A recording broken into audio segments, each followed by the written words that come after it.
Hi everyone, this is Fairfax County Commonwealth's Attorney Steve Descano.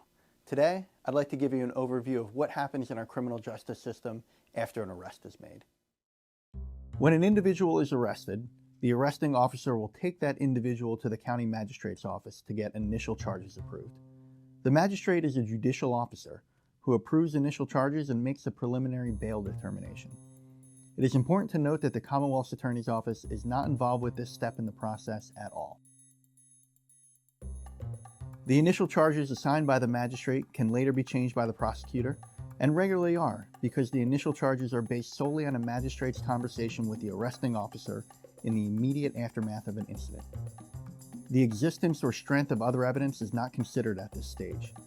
In many states, the prosecutor controls the initial charges and factors in the strength of evidence, but Virginia's magistrate system is unique. The Commonwealth's Attorney's Office determines the proper final charges at a later step. We'll get there shortly. As for the bail decision, the magistrate can hold the individual, release the individual, or assign a cash bail, which is nothing more than an amount of money the individual has to pay if they wish to be released. If the individual is released, they'll be given a date to come to court for an arraignment. If the individual is held or can't afford the assigned bail, their arraignment will typically occur in 1 business day. An arraignment is a short hearing in front of a judge in district court. The Commonwealth's Attorney's Office is typically not involved in this step. The purpose of an arraignment is to determine whether the defendant needs a public defender and to set their next court date. The arraignment for a person who was not released by the magistrate also gives the judge an opportunity to revisit the magistrate's bond decision. The judge can hold the defendant, release the defendant, or impose a cash bail requirement before release. If the defendant is held by the arraignment judge or can't afford the imposed cash bail, the defendant's attorney will generally file a motion for a bond review hearing in district court. This is the step in the process from which all the bond data our office has released comes. This is because the bond review hearing is the first opportunity for the Commonwealth's attorney and the defense attorney to opine on whether a defendant should be granted or denied a pretrial release. Both the Commonwealth's attorney and the defense attorney argue to the judge whether the defendant should be released or held pending trial. Judges make this determination. They have the option to release the defendant, hold the defendant, or impose a cash bond the defendant must pay before being released. Our prosecutors never ask for a cash bond. There are a few reasons why. We focus primarily on the dangerousness of an individual, and that is completely unrelated to wealth. If you're dangerous, being able to pay $1,000 to hit the street doesn't make you any less dangerous. If you're not dangerous, not having $1,000 doesn't make you a danger to your community if released. There are additional public safety risks associated with cash bail, besides allowing dangerous people to pay their way out of jail. Holding someone in jail simply because they can't afford a cash bail has negative long-term effects, even if that jail stay is a short one.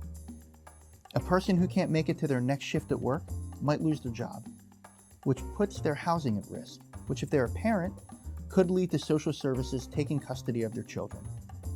This destabilizes a person's life and actually pushes people towards crime. It's why studies show that staying in jail simply because a person can't afford a cash bail actually increases the likelihood that that person will commit future crime. Lastly, cash bail is simply not just. It creates a two-tiered system of justice, one for the wealthy and one for everyone else. Such a system goes against the principles of fairness and equal justice for which we're all striving. For all those reasons, our prosecutors never ask for a cash bond, but judges can still impose one.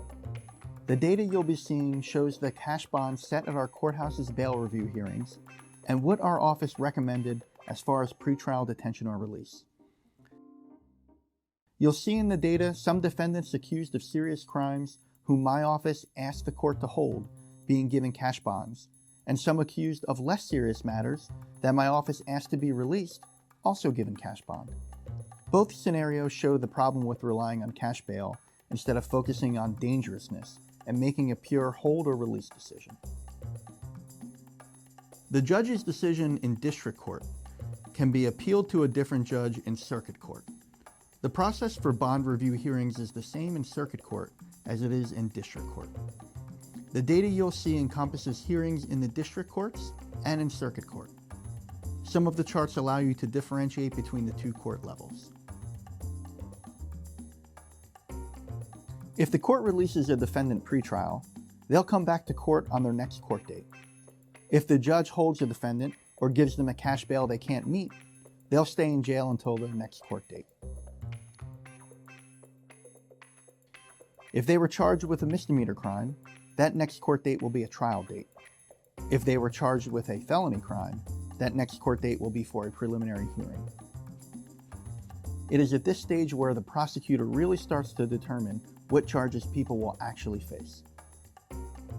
Remember that the initial charges are approved by the magistrate and based solely on conversations with the arresting officer. If the charges are misdemeanors, the prosecutor has the opportunity at this stage to amend the charges. If the charges are felonies, it is at the preliminary hearing stage and the stage after, which is the grand jury stage, where the prosecutor firms up the actual charges. The preliminary hearing is where a prosecutor puts forward evidence of the magistrate-approved charges that the prosecutor thinks are supportable. This is a probable cause standard hearing. The judge determines whether the evidence meets the probable cause standard required for the charge to go forward. The next step is the prosecutor bringing charges to the grand jury and seeking an indictment.